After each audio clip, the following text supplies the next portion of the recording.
अस्सलामुअलैकुम, खुशामदीद। अस्सलाम वालेकुम, क्या हाल है? उम्मीद है खैरियत से होंगे। अल्लाह पाक हम सबको अपने हिफ्ज़ अमान पे रखे। प्रीवियस वीडियो भी डाल्टन्स लॉ के एप्लीकेशन से रिलेटेड न्यूमेरिकल था वो, लेकिन बुक का सवाल था।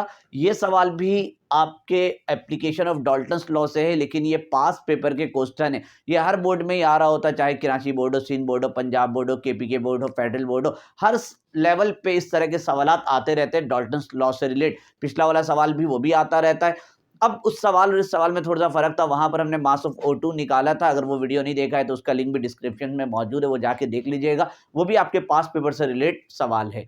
अब इस सवाल के अंदर भी यही है कि हाइड्रोजन गैस को पानी के ऊपर जमा किया गया है। वहां पर हाइड्रोजन गैस जमा किया गया था और बताया भी था जब थ्योरी पढ़ रहे थे कि सिर्फ वही गैस पानी के ऊपर जमा किया जा सकता है जो डिसॉल्व ना हो पानी के अंदर। अगर वो डिसॉल्व होना शुरू हो जाए पानी के अंदर तो फिर उसके अंदर अपवर्ड डिलीवरी और डाउनवर्ड डिलीवरी के मेथड से वो होता है। तो ये पानी के अंदर हाइड्रोजन गैस डिसॉल्व नहीं होता है। तो ये एक कंटेनर जहां पर वाटर मॉलिक्यूल भरा हुआ है, यहाँ पर पूरे के पूरे यहाँ पर H2O। अब इसके अंदर आपने एक गैस जार रखना है। ये मैंने इसके अंदर गैस जार रख दिया यहाँ पर, और यहाँ पर छोटा सा होल है, पूरा ट्यूब वगैरह पूरा पाइप वगैरह लगा रहता है, थ्योरी के अंदर मौजूद है। इस बार ऊपर जो जमा हो रहा है हाइड्रोजन गैस जमा हो रहा है, H2 हो रहा है, H2 है, हर जगह H2 यहाँ पर मौजूद है। हाइड्रोजन गैस को हम कलेक्ट कर रहे हैं। तो थ्योरी में बताया था कि कभी भी हाइड्रोजन गैस हो या ऑक्सीजन गैस हो, नाइट्रोजन गैस हो, कार्बन डाइऑक्साइड गैस हो, इनमें से कोई गैस भी अगर पानी के ऊपर जमा हो रहा है तो सिर्फ वो गैस अकेला नहीं होता है, वहां पर दूसरे मॉलिक्यूल भी मौजूद होते हैं। और दूसरा मॉलिक्यूल कौन सा है? वाटर का होता है। तो वाटर के मॉलिक्यूल को मैं यहाँ डॉट डॉट करके बना दे रहा हूँ कि ये H2O के वेपर से लिख भी देता हूँ यहाँ पर, ये H2O वेपर वेपर फॉर्म पे वहां पर मौजूद है। तो दोनों इसके अंदर अपना कोई ना कोई प्रेशर लगा रहा है, दोनों का अपना इंडिविजुअल प्रेशर है। जब दोनों को सम करेंगे तो टोटल के बराबर आएगा। अब सबसे पहले तो इसका वॉल्यूम मालूम कर, इसका वॉल्यूम देख लेते हैं भाई। यहां से लेकर यहां तक का जो वॉल्यूम है वो वॉल्यूम बता रहा है जो हाइड्रोजन पानी के ऊपर जहां पर गैस जमा हुआ है उसका वॉल्यूम है 40 dm3। तो यहां लिख लीजिए 40 dm3 ये वॉल्यूम है। और इसके अलावा क्या है, पानी के ऊपर जमा किया जा रहा है तो उस वक्त वहां पर कोई ना कोई टेम्परेचर होगा। टेम्परेचर दिया हुआ है 23 डिग्री सेल्सियस, ये टेम्परेचर है। टेम्परेचर को केल्विन में बदलना होता है, जब यहाँ हम डाटा बनाएंगे तो बदल देंगे। अभी सिर्फ सवाल को समझने की कोशिश करिए। 40 dm3 जहां पर वो गैस जमा हुआ है और वहां पर 23 इस जगह का जो टेम्परेचर है 23 डिग्री सेल्सियस है, और इस जगह का जो प्रेशर जो दिया हुआ है ना ये 831 टॉर है। ये वॉल्यूम क्या है? इस मुकम्मल जगह का वॉल्यूम 40 है। टेम्परेचर कहाँ का? इस मुकम्मल जगह का। और ये जो 831 टॉर बता रहा है प्रेशर, ये इस मुकम्मल जगह का। तो इस जगह में सिर्फ हाइड्रोजन नहीं है, ये हाइड्रोजन का प्रेशर आप नहीं मानोगे। यहाँ पर इस जगह में वाटर वेपर भी मौजूद है। तो ये दोनों का अपना अपना पार्शियल प्रेशर जब इसको सम करेंगे तो टोटल के बराबर आएगा। तो 831 आपको टोटल दिया हुआ है। तो हम यहाँ लिख देंगे 831 इज इक्वल टू पी के नीचे छोटा सा टी लगा देंगे, टोटल हो गया ये। और क्या पूछ रहा है? What would be the volume of dry gas obtain at STP. आपको इस जगह में वॉल्यूम मालूम करना है, आपको ड्राई गैस का वॉल्यूम मालूम करना है। कौन से कंडीशन में? एसटीपी कंडीशन के अंदर। बोलोगे सर वॉल्यूम तो हमें पता है, क्योंकि काइनेटिक मॉलिक्यूलर थ्योरी ये कहता है कि जिस सिलेंडर के अंदर गैस के मॉलिक्यूल है तो हम गैस के अपने वॉल्यूम को हम नेग्लेक्ट कर देते। जिस सिलेंडर के अंदर रहता उस वॉल्यूम को हम लेकर चलते। तो इस सिलेंडर जहां पर गैस कलेक्ट हुआ उसका वॉल्यूम 40 dm3 है। तो फिर हमें क्या निकालना है इसके अंदर? वो आपको ना एक अलग से कंडीशन में 40 dm3 ना इस कंडीशन में दिया हुआ है, 23 टॉर वगैरह 23 टेम्परेचर के अंदर दिया हुआ है। और प्रेशर इस वक्त कितना है? ये थोड़ा सा एरर हो गया। प्रेशर कितना लिखना था? 831। अच्छा ये 2 गलती से आ गया, ठीक है। 831 टॉर, 831 टॉर ये भी लिख देता हूं, इसका जो यूनिट है टॉर। तो आपको एसटीपी कंडीशन के अंदर बताना है। एसटीपी कंडीशन के अंदर टेम्परेचर 0 डिग्री होता है। तो ये सारा काम एसटीपी कंडीशन के अंदर एक नया वॉल्यूम निकलेगा, वो वाला वॉल्यूम मालूम करना है। ये वाला वॉल्यूम एसटीपी कंडीशन के अंदर नहीं है। यहाँ तो टेम्परेचर 23 डिग्री है। तो अब 0 डिग्री के अंदर जब काम करेंगे, अब एसटीपी की कहानी क्या है? तो ये सारी चीजें भी हमने आइडियल गैस इक्वेशन के अंदर पी इक्वल टू एनआरटी और फिर P1 V1 T1 वहां से फॉर्मूले से हम पूरा देखते हुए आए थे। तो आपने गैस मालूम करना है, वॉल्यूम उसका मालूम करना है एसटीपी कंडीशन के अंदर। एक वॉल्यूम हमें पता भी हाइड्रोजन गैस का, और एक और हम मालूम करेंगे जो एसटीपी कंडीशन में होगा। उसके अलावा vapour pressure of water at 23 degree, 23 degree के अंदर उस टाइम वाटर वेपर का प्रेशर कितना है? तो इसको हम यूं लिखेंगे, वाटर वेपर है तो ये, जब हम डाल्टन्स लॉ का थ्योरी पढ़ा था एप्लीकेशन, तो वहां पे हम इसको यूं लिखते थे, P water VAPOR, water vapour कितना दिया हुआ है यहाँ पर 23 डिग्री सेल्सियस। तो अब हम इसको डेटा में लेकर आते। सबसे पहले सवाल के स्टार्टअप में ये बैकग्राउंड जो हम बनाना था वो मैंने बना दिया। वैसे एग्जाम के अंदर आपको डायग्राम बनाने की रिक्वायरमेंट नहीं होती, अगर समझने के लिए बनाना हो तो आप बना सकते हो, कहीं कहा नहीं जाता है कि हमें डायग्राम बनाने के बाद आप सॉल्व करिए। तो डाटा से सवाल शुरू होगा। सबसे पहले वॉल्यूम दिया हुआ 40 dm3, तो आप ये लिख दीजिएगा V = 40 dm3। Hydrogen is gas is collected over water at 23 degree Celsius, temperature वहां पे लिखा हुआ है T = 23 डिग्री सेल्सियस। इसको आप केल्विन में बदलोगे तो 23 + 273, दोनों को सम करने पर हो जाएगा ये 296 केल्विन हो जाएगा।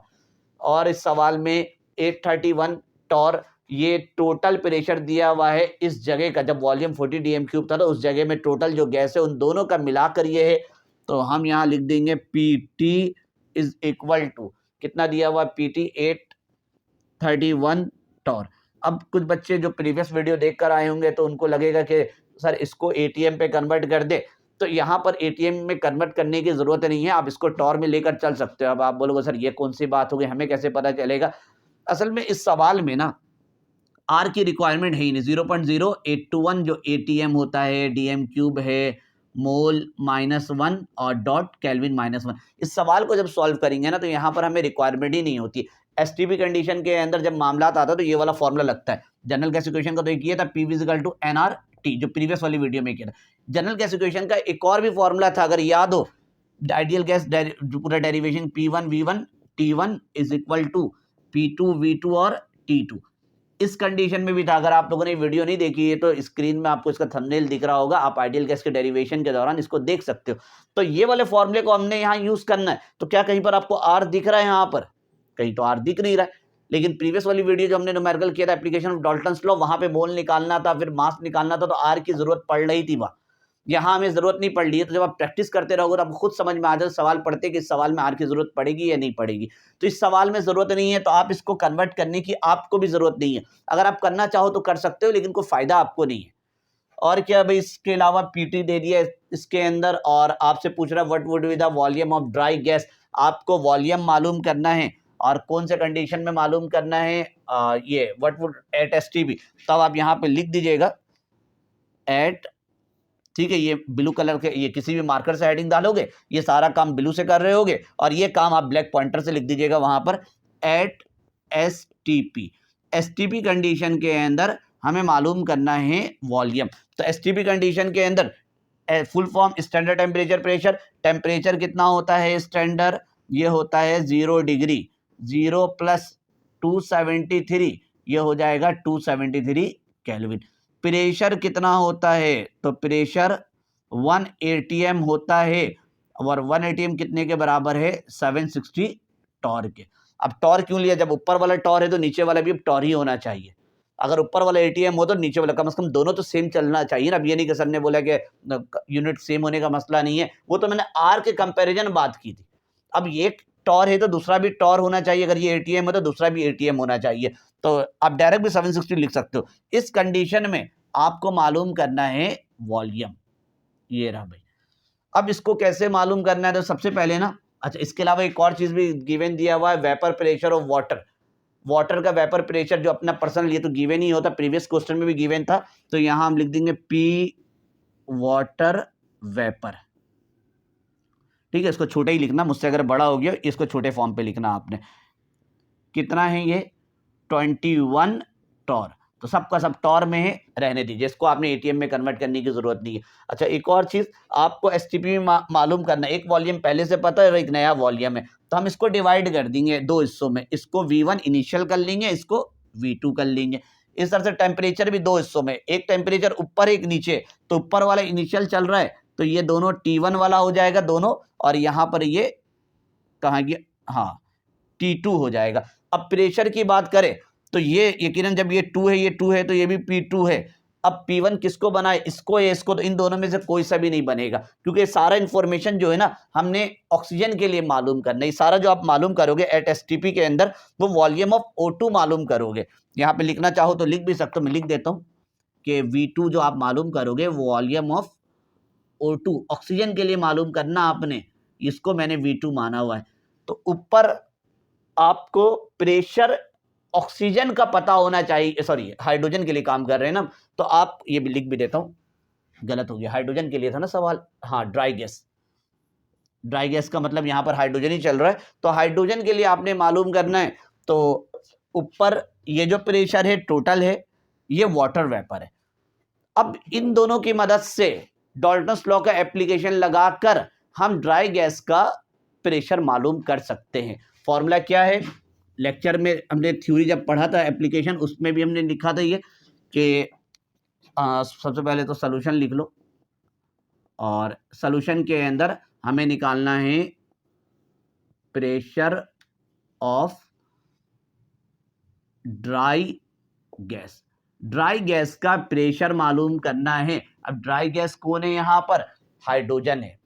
जब डेरिवेशन करवा रहा, जब ये थ्योरी पढ़, उसने बताया था अलग अलग तरह का गैस हो सकता है, कभी ऑक्सीजन, कभी नाइट्रोजन, कभी कार्बन डाइऑक्साइड।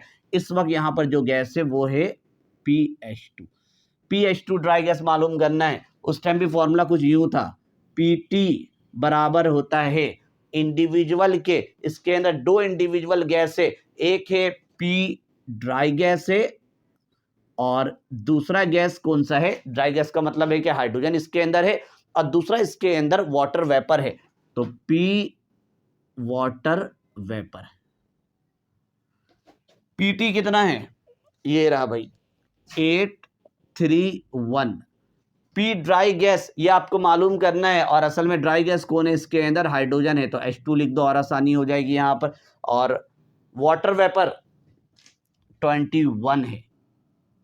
अब इसको इधर भेज दीजिए, 831 माइनस का 21 इज इक्वल टू PH2।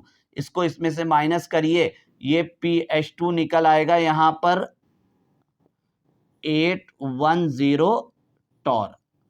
और फाइनली हम यूं लिख सकते हैं यहां पर, ये जो आपका निकल कर आया है ये दोनों इनिशियल स्टेट का ही था, इसके हिसाब से चलते हुए इनिशियल स्टेट था, तो ये जो निकल कर आया है ये P1 निकल कर आया है 810 टॉर। ये ख्याल रखिएगा, ये जो आप PH2 निकल कर आया है ये इनिशियल स्टेट पे निकल कर आया है, इस वाले जगह में पूरा इनिशियल स्टेट का चल रहा था, इनिशियल वाला। ये तो फाइनल वाले में आपने सारा जो फाइनल V2 है, P2 है, T2 है, इस कंडीशन में हमने मालूम करना है। अब असल चीज मालूम करना है volume of H2 eight STP। अच्छा, इस डायग्राम का अब कोई काम नहीं है, अगर लिखना है तो आप लोग लिख लो, वरना ऐसे हटाने जा रहा हूं। अच्छा, अब हेडिंग लगाएंगे 4, मालूम करना है वॉल्यूम ऑफ ड्राई गैस लिखो, या तो चलो ड्राई गैस ही लिख देता हूं, और ड्राई गैस कौन है इसके अंदर ब्रैकेट में लिख दो, H2 मालूम करना है एट STP। कौन सा फॉर्मूला लगाएंगे यहां पर, तो यूजिंग जनरल गैस इक्वेशन लगा लो, using general gas equation P1 V1 T1 is equal to P2 V2 और T2। P1 कितना है भाई 810, और V1 कितना है 40, T1 कितना है 296, और P2 कितना है, P2 है 760, तो 760 लिख दिया यहां पर।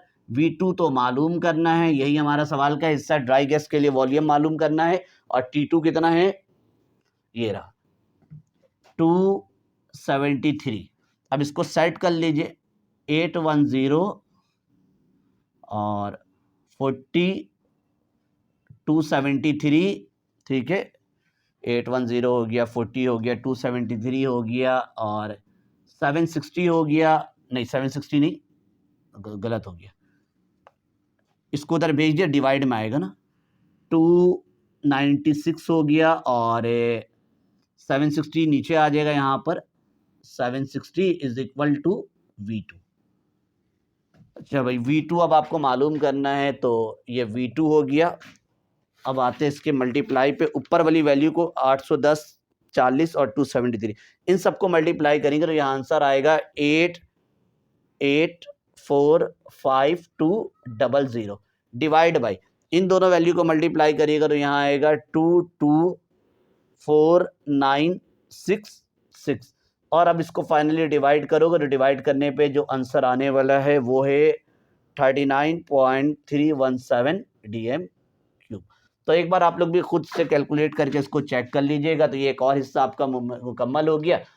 अब एक और न्यूमेरिकल मैं आपको करवाऊंगा, वो एप्लीकेशन ऑफ डाल्टन्स लॉ से रिलेट नहीं है, वहां पे डाल्टन्स लॉ का कॉन्सेप्ट अप्लाई होगा और उसके अलावा उस सवाल में बॉयस लॉ भी अप्लाई होगा। और ये सवाल भी कॉमन क्वेश्चन है पास पेपर का, पास पेपर के अंदर कई बार आ चुका है। तो वो वीडियो भी आप देखिएगा, उस वीडियो में मिलते हैं आपसे, तब तक के लिए अल्लाह हाफ़िज़।